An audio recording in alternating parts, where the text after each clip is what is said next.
देख रही हूँ। आपने तो मेरी माँ के बनाए नियमों को पूरी तरह तोड़ दिया है। मायके में बेटियों के ठाठ होते हैं, वो यहाँ आकर कपड़े बर्तनों से हाथ नहीं लगाती। रसोई तो बहुत दूर की बात है, और यहाँ तो मैं उल्टी गंगा बहती हुई देख रही हूँ। भाभी, आपकी बहू ने आपकी फूल सी बच्ची को रसोई में झोंक दिया। आप भूल गई हो तो याद दिला दूं, बेटियां मायके में काम नहीं करती।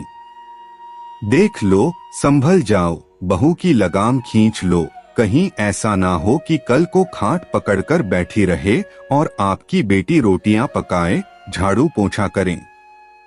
कामिनी बुआ गुस्से में बोली। उन्होंने अपनी भतीजी मनीषा को बच्चे की मालिश और उसके कपड़े धोते देख लिया था। इसी बात पर हंगामा करना शुरू कर दिया। जबकि नीलम जी ने अपनी बहू के लिए मालिश वाली लगा रखी थी, मगर आज मनीषा अपनी खुशी से अपनी भतीजी की मालिश कर रही थी।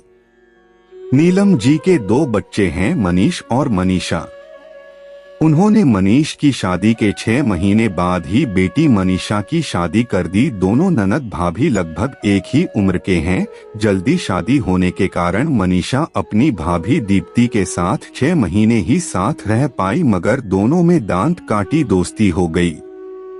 नीलम जी ने भी दोनों के बीच ऐसे मधुर संबंध बने रहे, ऐसी कामना की। इसीलिए बहू और बेटी में कोई अंतर नहीं किया। जहां मनीषा सूट जीन्स टॉप पहनती थी, वहीं उन्होंने दीप्ति को भी इसकी पूरी छूट दी। बस वार, त्योहार और किसी रिश्तेदार के सामने साड़ी पहनने की बात रखी, जिसे दीप्ति ने सहर्ष स्वीकार किया, क्योंकि वो भी जानती थी घर की बहू की मर्यादा होती है। घर के अंदर वो कुछ भी पहने पर, परंतु समाज में जो चलन है निभाने पड़ते हैं। यहाँ तक कि जैसे मनीषा नौकरी करने लगी, नीलम जी ने दीप्ति को भी नौकरी करने के लिए प्रेरित किया। एक बार दीप्ति ने मना भी किया, मगर उस पर नीलम जी बोली, बेटा हमारी सारी उम्र घर परिवार में ही निकल गई। अब मैं नहीं चाहती कि मेरी बेटी या मेरी बहू दोनों की उम्र यही काम करते हुए निकले। इसलिए मैंने मनीषा को भी आत्मनिर्भर होने के लिए सपोर्ट किया, और वैसा ही मैं तुम्हारे साथ करना चाहती हूँ। बेटा, इतना पढ़ लिख कर घर में बैठना बेवकूफी ही होती है। घर के काम तो चलते ही रहेंगे। हाँ, जरूरत पड़ने पर तुम छुट्टी ले ही लोगी, इतना मुझे यकीन है। मुस्कुराते हुए जब नीलम जी ने कहा, तो दीप्ति अपनी सास के विचारों से बड़ी गर्वित हुई और कहा, मम्मी जी, मैं तो नौकरी करना चाहती थी, बस डर रही थी कि कहीं आप मना ना कर दें। मगर आपकी बातें सुनकर मुझे ऐसा लग रहा है कि एक माँ के हाथ से निकलकर मैं दूसरी माँ के सानिध्य में आ गई हूँ। इसी तरह सास, बहू और ननद में बहुत अच्छी सांठगांठ हो गई। मगर जहाँ इतना प्यार और अपनापन हो और सहयोग की भावना देखने को मिले, तो कई लोग इसे देखकर जल भुन जाते हैं, और वो ये नहीं चाहते कि ऐसी एकता प्यार लोगों के बीच में बना रहे। बस आ जाते हैं फूट डालने। उन्हीं में से एक थी कामिनी जी, जो कि नीलम जी की बड़ी ननद थीं। कुछ दिनों के लिए अपनी भाभी भाई साहब से मिलने और दीप्ति के नवजात शिशु को देखने उनके घर आई हुई हैं। और वहां मनीषा को दीप्ति बहू की सेवा करते देख बहुत नाराज हैं, और अपनी भाभी नीलम को ये बता रही हैं कि ननंद का पद बहुत ऊंचा होता है, और वो इस तरह से मायके में आकर किसी की सेवा नहीं करती। तभी मनीषा कॉफी लेकर बुआ और माँ के पास पड़े झूले में बैठ गई और बोली, माँ, मैंने अभी भाभी को लड्डू और दूध दे दिया है, और गुड़िया भी सो गई है। अच्छा सुनो माँ, आज भाभी का हलवा खाने का बहुत मन है। रात को भी उन्हें ठीक से खाना नहीं खाया था। आप घी और मेवा निकाल दीजिए, मैं बना दूंगी। और दोपहर के खाने में हरी सब्जी, तड़का लगाकर मूंग की दाल और गरम गरम रोटियां बना दूंगी।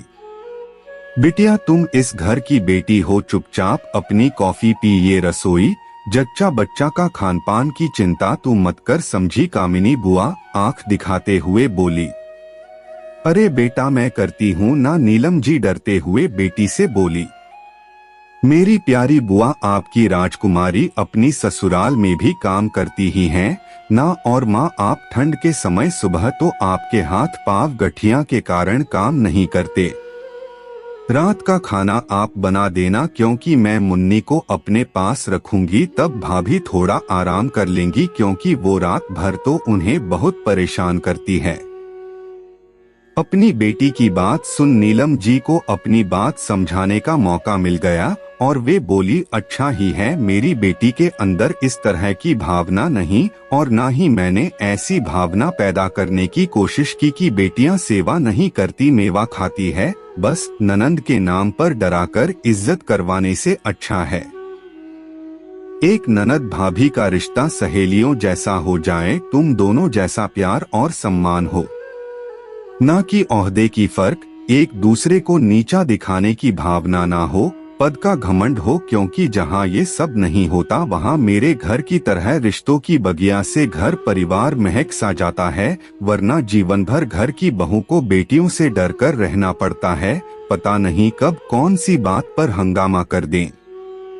जी, आप बिल्कुल सही कहती हो, बेटियां मायके में काम नहीं करती, मगर मेरी तरह बहू बेटी में फर्क ना किया जाए तो वे अपने रिश्तों में किसी को छोटा बड़ा भी नहीं समझती, सबको अपना समझती है।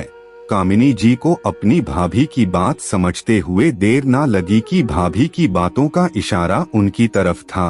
अरे छोड़ो तुम माँ बेटी, बहू के लिए मैं बनाऊंगी आटे गुड़ और दवाई की लापसी, बहुत फायदा करेगी, देखना इतनी ताकत आ जाएगी कि जच्चा बच्चा को आगे भी कोई परेशानी नहीं आएगी। मगर बुआ तुम क्यों, कैसे बनाओगी, तुमने तो कभी रसोई की देहरी भी पार नहीं की मायके में। कॉफी का एक घूंट लेकर मनीषा इतराते हुए बोली, अच्छा तो अब तू भी मुझे ताने मारेगी।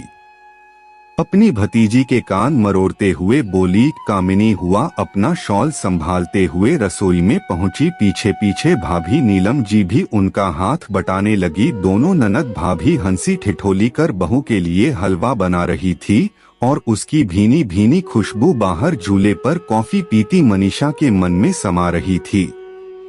इतने बरसों बाद अपनी माँ और बुआ के बीच आई मधुरता को देख वो सोचने लगी, बड़ों ने पहले जो किया, जो नियम बनाए, उनका तो हम कुछ नहीं कर पाए, मगर आज हम नई पीढ़ी के बच्चों ने अपने रिश्तों में प्यार और विश्वास लाकर बदलाव जरूर कर डाला।